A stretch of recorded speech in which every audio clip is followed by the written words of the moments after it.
आप सभी को मेरा प्रणाम।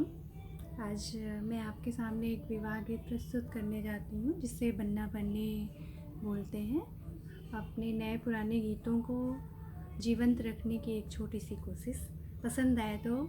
लाइक ज़रूर करिएगा, शेयर करिएगा और देखिएगा। पियर बेसनवा के पियर लडुया हो लाल, पियर बेसनवा के पियर लडुया हो लाल, पियर कवन दुल्हा चले ससुररिया हो लाल, पियर पवन दुल्हा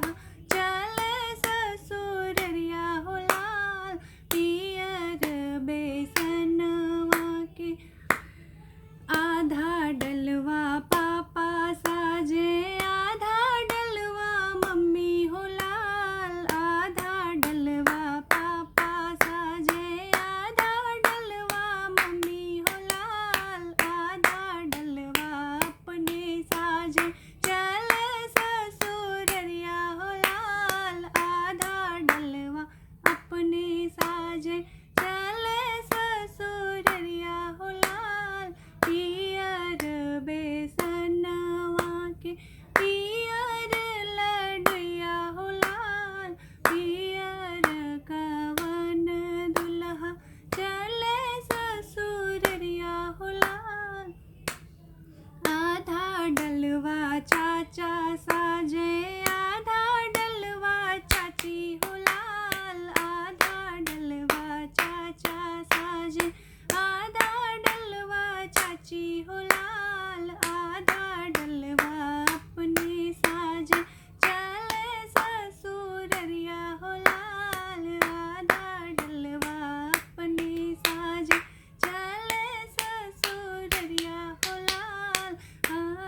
पियर बेसनवा के पियर लडुया हो लाल, पियर कवन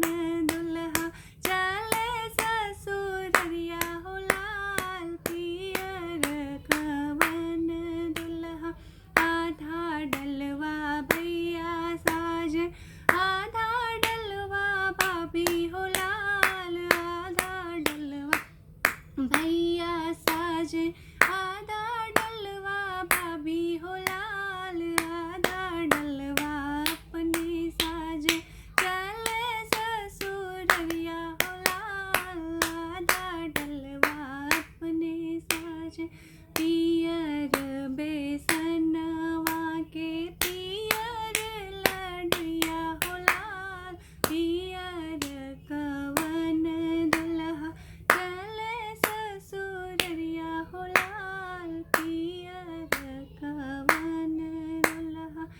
ऐसे ही आगे लगा लगा के आप गा सकते हैं और कवन दुल्हा की जगह दूल्हे का नाम डाल सकते हैं। Thank you.